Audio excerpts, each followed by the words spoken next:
Alright, so here's the blocks. This is hydrogen, helium, they're non-metals.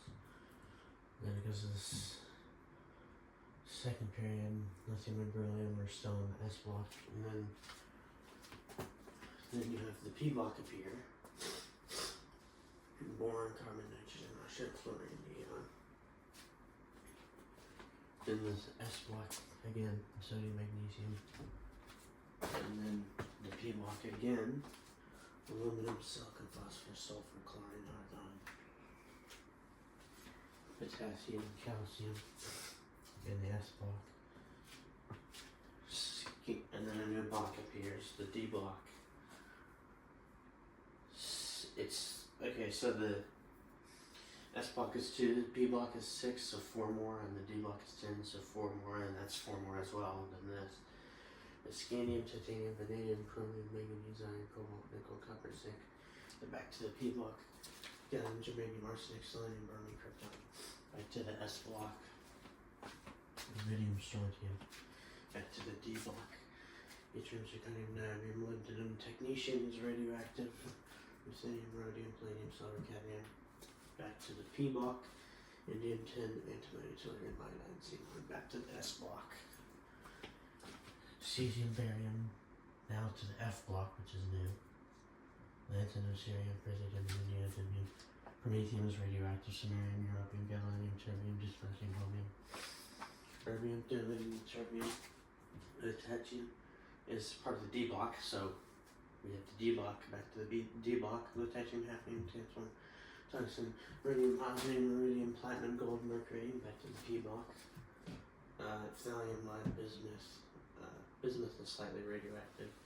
And then polonium is radioactive, so is everything past polonium. All of the ones next are radioactive. Polonium, acetine, radon. Back to the S block. These are all radioactive. Francium and radium, back to the F block. These are all radioactive. Actinium, thorium, protactinium, uranium, neptunium, plutonium, magnesium, curium, berkelium, californium, and einsteinium. That's what's in the collection. In these 4 distinct blocks, there's 30 in the P block. 6 times 5 is 30. 10 times 3 is 30. 14 times 2 is 28, minus 3 is 25 for this, and 14 in the S block. So 25 for the F, 14 S. So actually the vast majority is in the D and B block. There are notable exceptions here that have different chemistry than over there. That's the main purpose for the blocks, is that everything here has a specific type of chemistry, usually non-metallic. The further over to the right you get.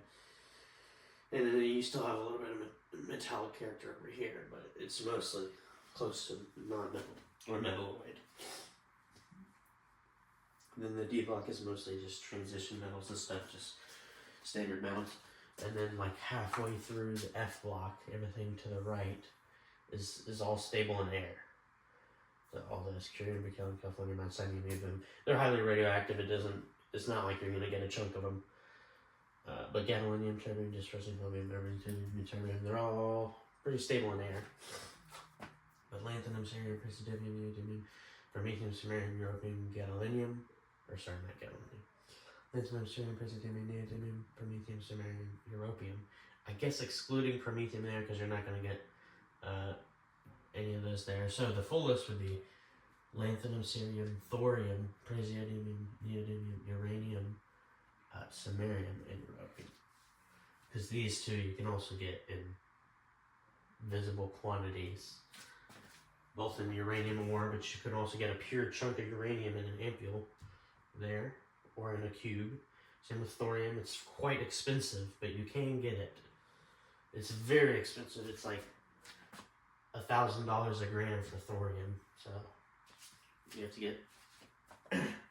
It's just because it's so hard to separate from everything else. It probably comes along with cerium, if I had to guess, and they have to separate it, and then it's just kind of like a byproduct that they have to separate even further into the, because then it's thorium dioxide at that point, and then you still gotta purify it. So there's all these fucking, because it's highly reactive with air.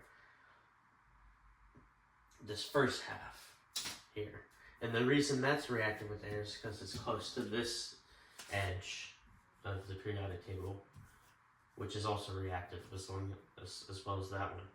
But over here you have the alkaline earth metals and the alkaline metals, which are all very reactive. This doesn't include these. In terms of chemistry, this is the only thing that disobeys the rule of the blocks. The blocks are a purely chemistry related thing. But if it was to be organized actually chemistry wise, then hydrogen and helium would be over there. Over here, right up here. If you don't like it, then boo hoo. And then we would have all metals here, and then yeah, but it's by block instead. That's why hydrogen and helium are up there. Oh, I would say they're reactive though. I would say hydrogen's pretty reactive, so it doesn't matter anyway. Helium's not, but whatever. All the rest are all pretty reactive, except for beryllium and magnesium, and maybe lithium. It's only slightly sensitive to oxygen. It's not like it turns white like barium or whatever. It's not like that. It just kind of turns dark, I think.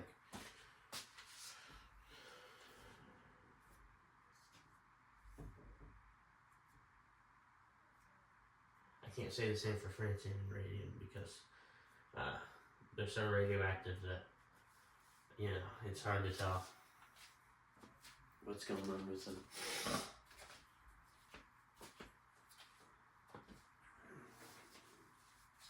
Yeah, so all the important ones are usually over here. I'm just playing. Those are important too, obviously.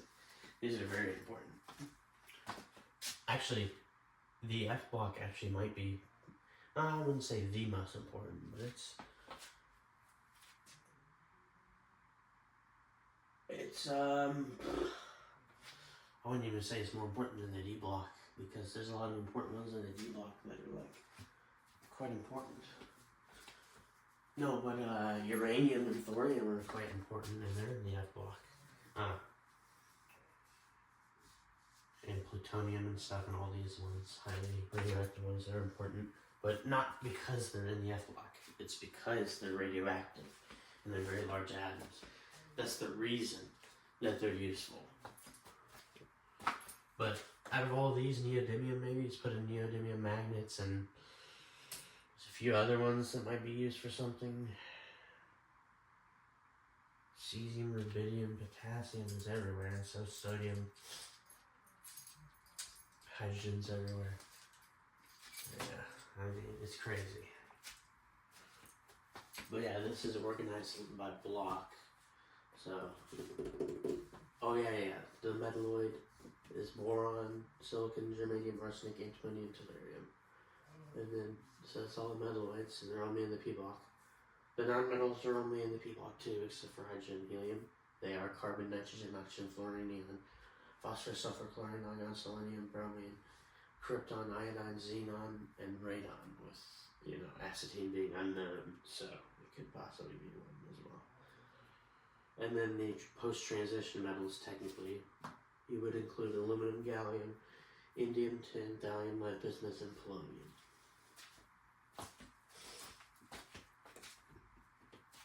And I have all those. If you want an example of each, that would be good, actually. Actually, I should be thinking about how I should present my element collection, because it's complete. It's all 99 elements, as you can see, that you can collect. There's 118, and there's another, all that gap there makes complete squares and everything. Complete rectangles. If you were to complete this one, complete that one, like this, you have to understand by now, but like put more sticky notes, like okay, now you definitely understand.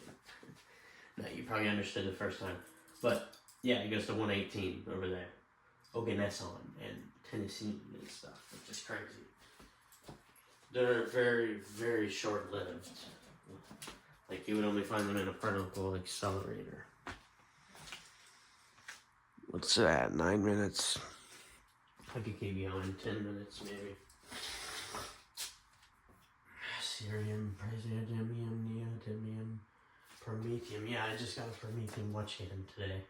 That's what completed it. Because my sample of promethium that I had to begin with was, it was from eBay. So, not really. I mean, it could possibly have promethium, but even in the unlikely scenario that it does,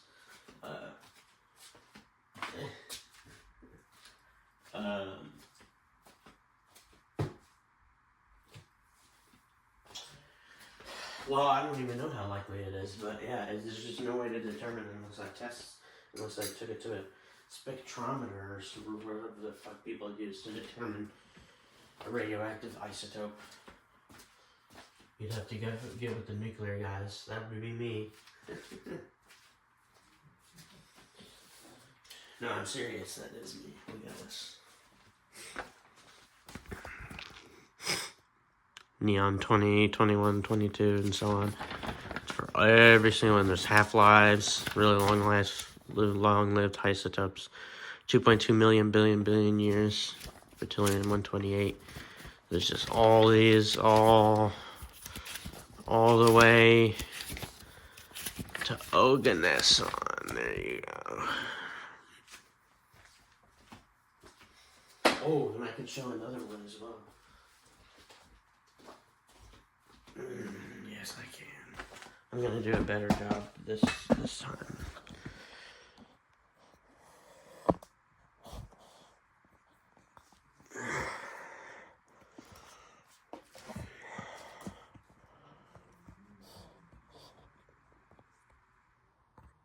No, let's change that. Hydrogen and helium. Lithium, beryllium, boron, carbon, nitrogen, oxygen, fluorine, neon, sodium, magnesium, aluminum, silicon, phosphorus, sulfur, chlorine, argon, potassium, calcium, scandium, titanium, vanadium, chromium, manganese, iron, cobalt, nickel, copper, zinc, gallium, germanium, arsenic, selenium, bromine, krypton. Rubidium, strontium, yttrium, zirconium, niobium, molybdenum, technetium, ruthenium, rhodium, palladium, silver, cadmium, indium, tin, antimony, tellurium, iodine, xenon, cesium, barium, lanthanum, cerium, praseodymium, neodymium, promethium, samarium, europium, gadolinium, terbium, dysprosium, holmium, erbium, thulium, ytterbium, lutetium, hafnium, tantalum, tungsten, rhenium, osmium, iridium, platinum, gold, mercury, thallium, lead, bismuth, polonium, acetine, radon, francium, radium, actinium, thorium, protactinium, uranium, neptunium, plutonium, americium, curium, berkelium, californium, and strontium. That's at the point where I